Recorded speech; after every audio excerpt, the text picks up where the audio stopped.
How's it going, Mega Radio? Welcome to the Late Show. Yeah, Late Nights with Jeff. I am Jeff Jones. I am not Young Jelly Roll, nor am I the Walmart Wolverine, nor am I Bigger Country Nelson, or the one I just heard this weekend, Meat Canyon, which I wasn't familiar with. Riskiest Google search I've ever done on a work computer, to be honest. I was delighted to see cartoons. I didn't know what I was walking into. We just lost Val Kilmer, and last month we lost George Foreman. Like, what the hell? Oh, that dude had range, man. He beat the crap out of people and sold kitchen utensils. You know, I'm talking about, ladies, get you a man that can do both. Yeah. It's not all bad. He's survived by his 5 sons, George, and George Jr. Like, that's wild. The mail there must have been a fucking mess. Like, I always thought my family's naming convention was really dumb. I'm Jeff Jones, one of 5 Jones kids. There's Jeff, Jacob, Jonathan, Jessica, and Nicole. And we all know who the youngest is, right? It's Jacob. A lot of people usually guess Nicole, and that would make sense. I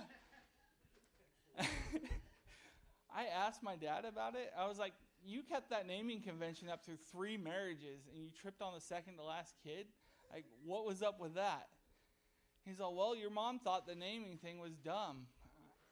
I was like, no way, John. Tammy had a problem with it? And he's like, so Nicole was going to be the last kid, so she got to pick the name. I was like, that makes sense. And Jacob, and he's like, Jacob was a surprise. But I was the middle kid. I was there for a lot of things, and we were all surprises. We thwarted various forms of birth control. Like, I was at their wedding. Like, so I know it was all surprises. I want you guys to know 2 things. Firstly, my parents are both very fertile people. Secondly, terrible at birth control. And I used to end that joke by saying my dad used to be kind of a whore. But I was corrected violently. This lady in the audience was like, did he get paid? I was like, no, he got divorced. He lost money on every kid. And she's like, he wasn't much of a whore then, was he? I'm like, true. So my dad was kind of a slut. Yeah, anyone out there got a slut dad? Woo! Anyone know a screen printer? I have an idea for a t-shirt. Chico, California. I love my slut dad. But Jeff is super common name. I'm never the first Jeff anywhere. I'm not even the only Jeff Jones I know personally. And that guy's older than me. So he was here first. When we became Facebook friends, it was a disaster. He was getting DMs meant for me. I was getting invited to events meant for him. I wound up at this wedding. We were able to get it annulled, so it all worked out. She still checks in on me once a year. It's pretty nice. Usernames have been a disaster my entire life. It's always like J Jones and then 8 fucking digits after it. The job I'm working right now, I'm J Jones 1. Fucking made it. And I saw none of my coworkers have numbers after their names. But it's just one. I just got to find them, get rid of them. I get J Jones. Because that's how that works. Yeah, as a result of my name, I had a lot of nicknames growing up. And kids are nice. Back in high school, they used to call me Mr. Incredible, like the Pixar character. Use your imagination, okay? It was like 16 years and 200 pounds ago, all right? I still think I look like him, just solidly in the years he's working that soul-crushing insurance job, you know? But I've been working out, so I'm working towards the part of the movie where his wife thinks he's cheating on her. You know, it's good to have goals. I went off to college and got into boxing and mixed martial arts and got another nickname. The boxing coach called me over one day. He's like, get over here, corn-fed. Big white guy from the country, fair. Like, it was a good guess. I didn't even have a mullet back then, so it was spot on. But his buddy misheard that. He's like, yeah, get over here, cornbread. And that stuck. I fought twice. They announced me both times as cornbread. And I won both of them. Yeah. My opponents probably thought I'd just be loafing, you know. I moved back up here to Magalia and got another nickname for what will hopefully be my last day at Butte County Jail. Came out of a blackout in the drunk tank, singing a shanty as you do. You know, hitting them with a little bit of that.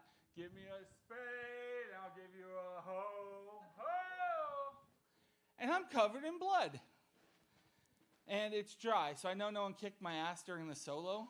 And I'm trying to figure out how I got there, right? I was drinking in Magalia, and then I was in Orville. And I pieced it together pretty easily, right? So I got drunk, wandered off, ran into a bear, right? We got into it. I killed the bear. I don't have any hunting tags. I'm in there on poaching charges. Self-defense, 100%. I'm out of there, easy peasy. In the morning, they let me know that I was close. I got drunk. I wandered off. I took issue with someone's bird bath, gave it the people's elbow. It broke and got revenge. And so, like, to this day, I have a coworker who still calls me Bird Bath Jones. I'm just so grateful she never explains to any of our coworkers why. I quit drinking after that. Your guys' yard art is all safe. Wound up with a new group of friends. They already had a Jeff. And they started calling me the cool Jeff.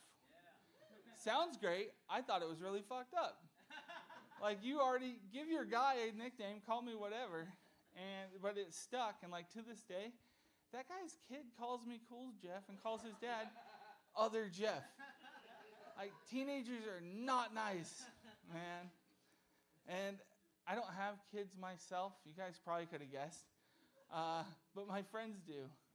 One of them just caught their 16-year-old with a vape. Right? What do you do for that? When I was a kid, it was like, you're going to smoke every one of these cigarettes, which didn't work, first off. And with the vape, it's like, okay, Jimmy, suck it till it's dry. Also won't work.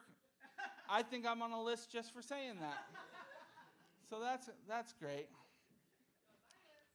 It's a good list to be on.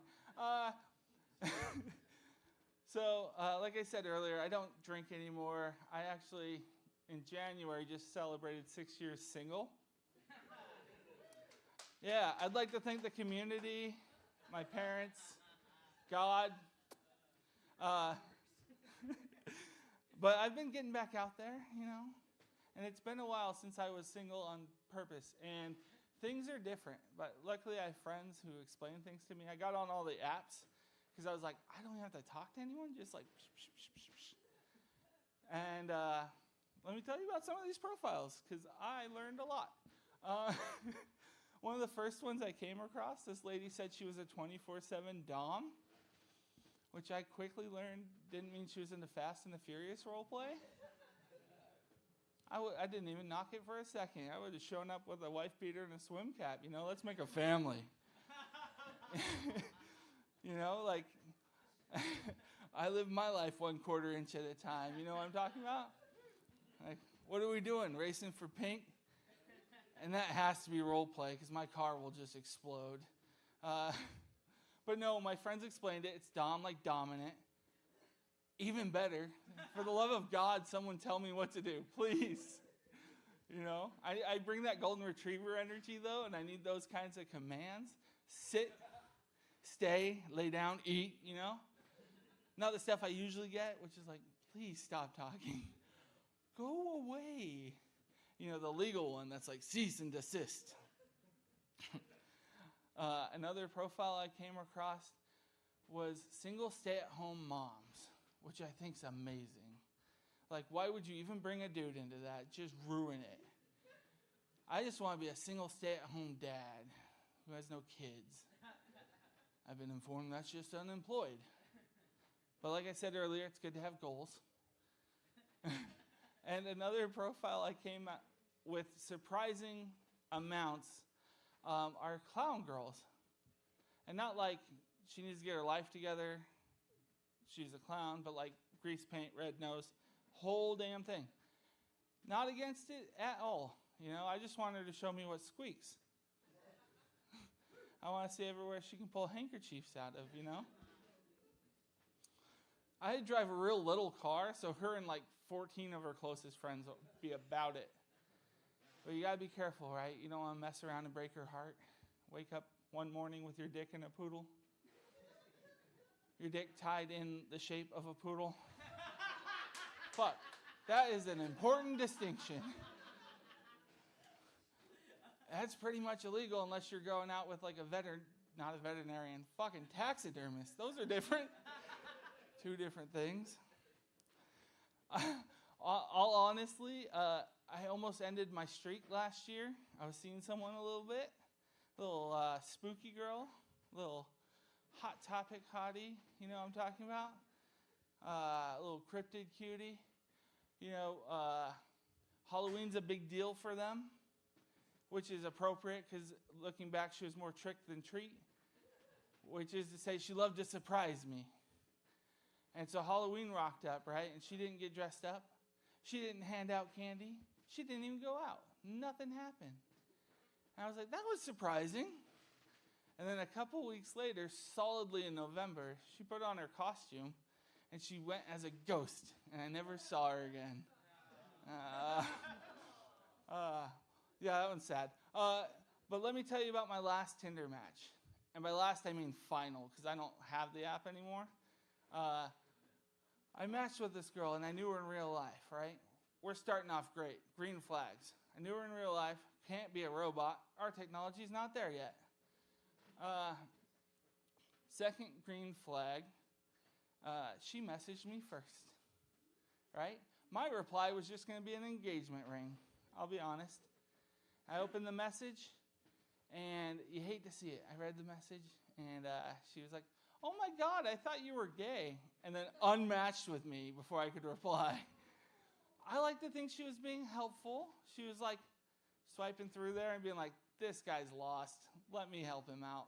Like I'm sitting there with my phone being like, God damn it, this app's just full of women. Bing. Oh, honey, bless your heart. These freaking settings get me every time. And I wish I could say that was like an isolated incident. But it's not. My queer friends are like, are you sure? And I'm like, pretty sure. Like, dick and balls do not spark joy for me, personally. And they're like, well, you dress like that, and you wear a fanny pack. You have two very small dogs. One you often carry in a backpack. You love Chappell Roan and musicals. And that's a pretty gay beard. And I had nothing for most of that. And then it came from my throat. Came for the beard, man. And I was like, this isn't a gay beard. Wolverine had this beard, right? By extension, Hugh Jackman had this beard. Then they told me some stuff about Hugh Jackman I didn't know. That's not the strong evidence I thought it was. So I hit him with my ace in the hole, right? Chester A. Arthur, 64th President of these United States, had this beard. That was the response. Silence. Nobody knows shit about that dude. You guys, we haven't had 64 presidents yet. And I couldn't tell you what that man looked like. He may not have had a hair on his body. But that got them off my back. But I have had the coming out conversation with my parents 3 separate times. I initiated none of them. And if you're wondering how it happens 3 times, that means mom, dad, and then they teamed up on me once. And they sat me down and they're like, is there anything you want to tell us? And I was like, other than the fact that this conversation's more uncomfortable than my intervention, no. Nothing to report. And like, I get it, and I'm grateful to have supportive parents because a lot of my friends didn't have that to come out to. So if I ever needed to, I could. On the other hand, these are the same folks that used to tell me, if you just tell us the truth, you're not going to get any trouble. And fool me once, shame on you. Fool me twice, won't get fooled again, as George W. always said. And that's been my time. You guys have been wonderful.